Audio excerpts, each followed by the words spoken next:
Hello and welcome back to Grim Survival. It is the 21st of December and we have some information to share. As many of you probably already know, there has been an agreement signed or passed through the federal government that is a $300 bonus for federal unemployment benefits and another $600 stimulus check. This is a $900 billion COVID stimulus deal is what they're calling it. $900 billion with our country in trillions of dollars of debt. We can afford it, right? I wish I could afford things like that. I mean, if I had a debt of even, in the tens of thousands, do you think I would be able to get even a $900 loan to pay for something? No. I mean, yeah, we can afford it though because, hey, he who prints the money is he who distributes the money, correct? Yeah. So this was passed on Sunday, which would be yesterday at the time of this recording. And like I said, it's $600 stimulus checks are going to be passed out to individuals with a $300 bonus for unemployment benefits. I'm trying to find more information on when this is going to kick in, but I can't really get an exact date on that currently. Basically, the unemployment benefits were ending on December 26th, the day after Christmas. Anyone who is on extended unemployment benefits due to job loss that was caused by the pandemic, I guess we can call it. Anyone who is on that is going to be able to continue their unemployment into next year. So that is a relief for a lot of people, quite honestly. This measure is going to be tied to a $1.4 trillion must-pass spending bill that will fund federal agencies' programs through September 30th of next year. So that's basically the cutoff date. I'm not sure if unemployment actually extends into September.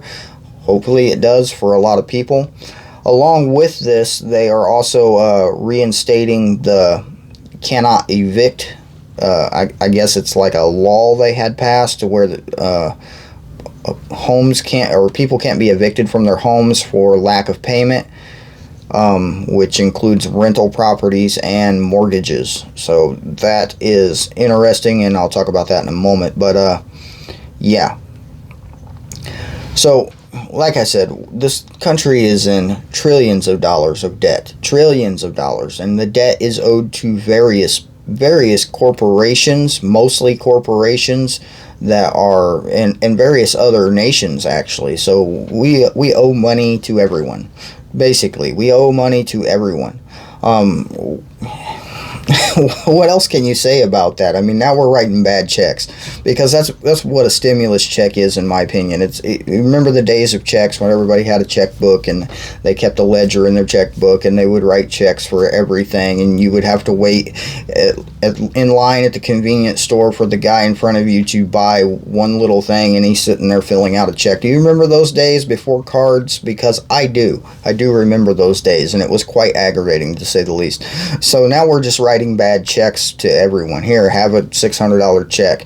Now, as far as I can tell, this is going to be a bonus to not only each individual of a household, but I believe, now don't quote me on this because I could have this wrong, but I believe they're actually putting a little extra into it for families with children too. So each individual children will get a small portion, similar to the last stimulus check that we had received, which is approaching almost a year ago now. Not quite, but getting close.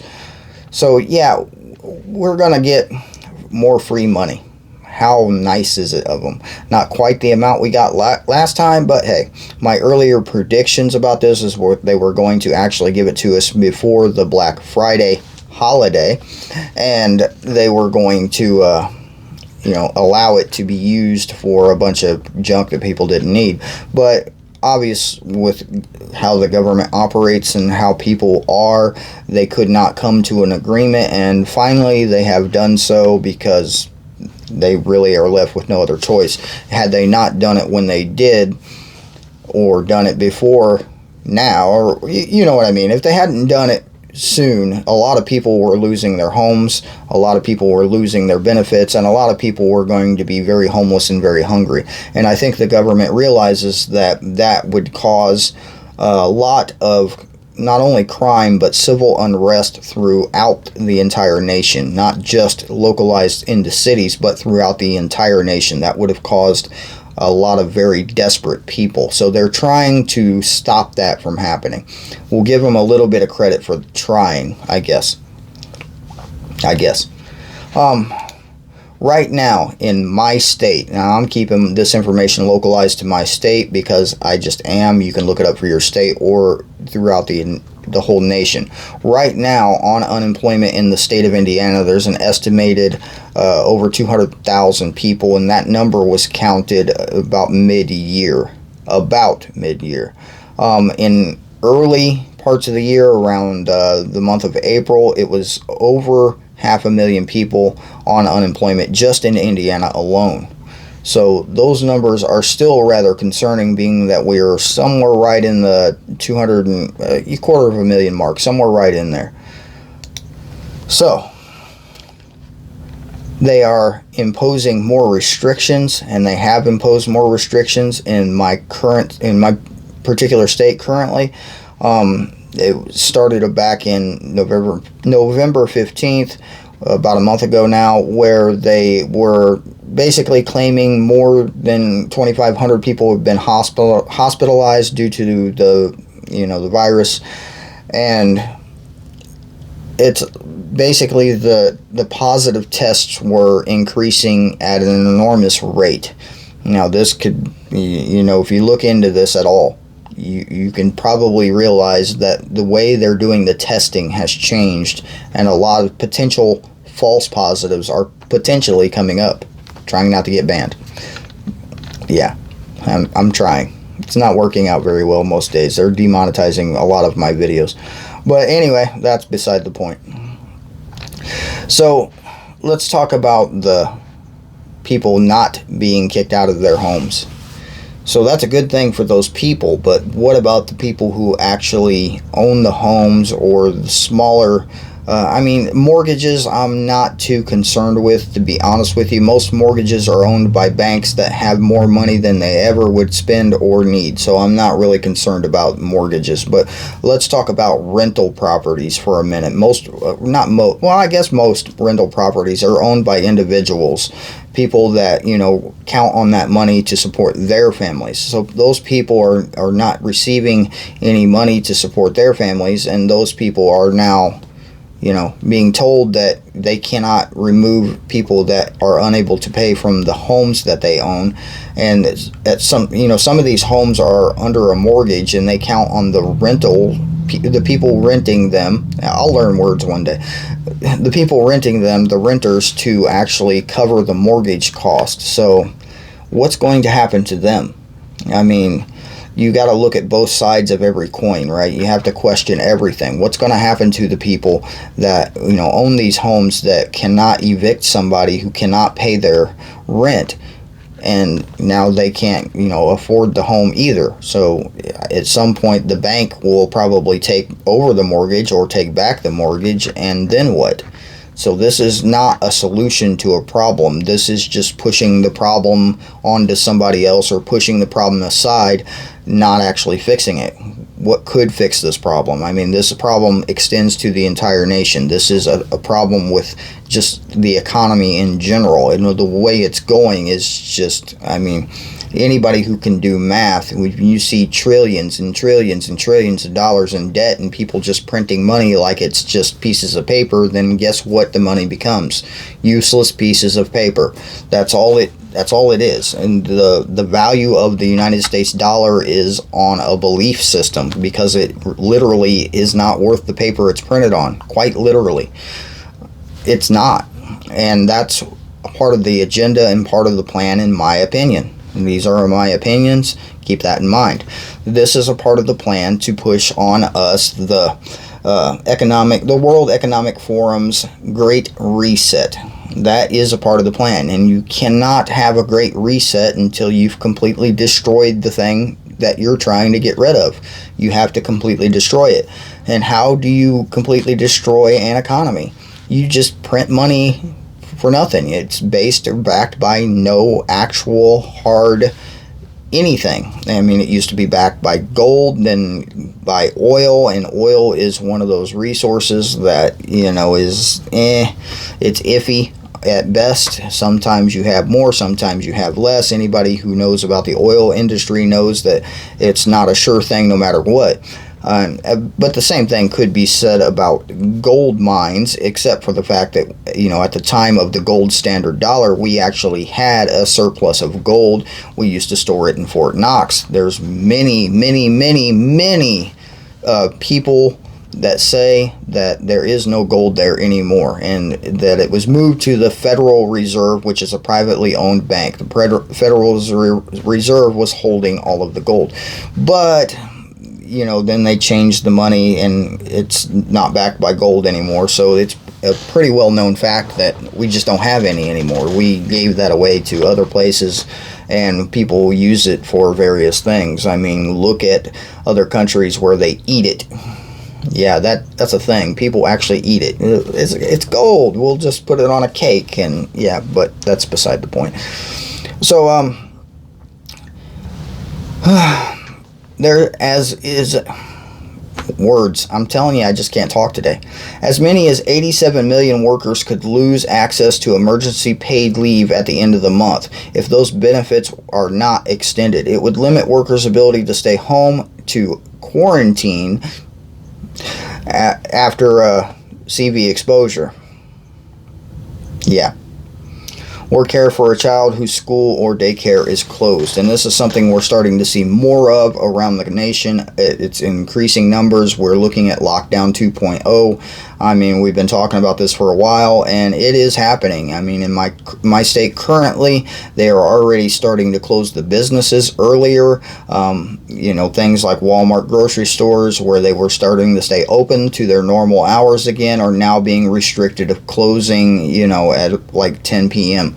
Why is that? I mean, apparently it's like a vampire virus. It only comes out at night. I mean, I don't get that at all. That just makes absolutely no sense whatsoever, why they're limiting the hours. The only thought I have on why they're limiting the hours is because the businesses are actually struggling. Even the major corporations are struggling because people just don't have money to spend in those places, and they don't have the money to continually pay their employees, so they have no choice but to shut the stores down earlier so that they don't have to pay an extra shift of people to work there. That's my thoughts on it. I could be wrong. I could be. So, it would offer a $25 billion emergency rental assistance and provide an extension of eviction, whatever that word is. It's unclear for how long, based on Pelosi and Schumer's statements. So, it's unclear for how long that people are going to be able to stay in their homes before, the eviction fairy comes around yet again.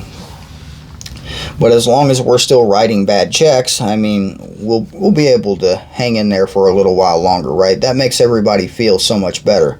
Well, maybe at least for a month or two, you will feel a little bit of stress relief if you are in threat of being evicted from your rental property, because somebody just wrote you a bad check, and now you can stay a little longer. So yeah, have a little bit of stress relief until it comes back when you're not sure when they're taking it away again. This is just, like I said, this is all a part of the agenda to shut down the economy and do the Great Reset. And the Great Reset, where by 2030 you will own nothing and be happy about it. Sounds exciting, doesn't it? Yeah.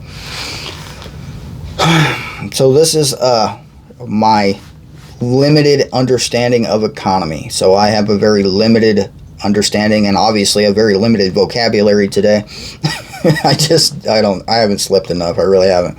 And not in any pain anymore. Pain's gone. Still keeping up with antibiotics for anyone who was concerned. A lot of people were saying, go to the dentist, do it now. Oh, well, the only thing a dentist would do for me is give me antibiotics and painkillers, and I already have those, so I'm not worried about going to a dentist anytime soon. It's not going to do anything different than I'm already doing, so what's the point? Cost me money that I don't have. Yeah, that would be, yeah, no thanks. Anyway, it's also going to provide a $13 billion increase in benefits for Supplemental Nutrition Assistance Program, or SNAP benefits, formerly known as welfare benefits or food stamps. So they are basically they're extending people's welfare benefits, SNAP benefits. They're increasing the unemployment benefits. They're increasing the stay of execution, as you might put it, for rental properties and people who are renting homes. So this is, you know, a good thing in the short term, but in the long term, it's going to do nothing but kill the economy even more than it already has. That's the whole goal, like I said. So I'm going to stop beating the dead horse on this. There's a lot of information about it. There's a lot of numbers being thrown around. Good news is somebody's writing you a bad check and you're going to get $600. We don't know when, because they haven't said when. This was just passed yesterday on Sunday because, you know, some government, something or another, decided that, hey, government, you're not allowed to take your Christmas vacation until we do something about this. So they didn't get to go on their break, and, you know, they take a break every other week. So they were very much interested in getting it done. It's kind of like when you tell your kids, well, if you want to get on your electronic devices, you have to get that room clean first. Suddenly they snap to and they get that room clean. So this is a very similar thing where they said, well, you're not allowed to go on your Christmas vacation to whatever offshore place you're going or whatever beach you're going to be sitting on until you get this done. And so they got it done. So yeah, whoever, probably Trump, pushed that through. Good job. Good job on threatening the children. All right, this has been James with Grim Survival, and this has, been a little bit of a wordy video where words just didn't work out too well for me. Like I said, not enough sleep, not enough coffee.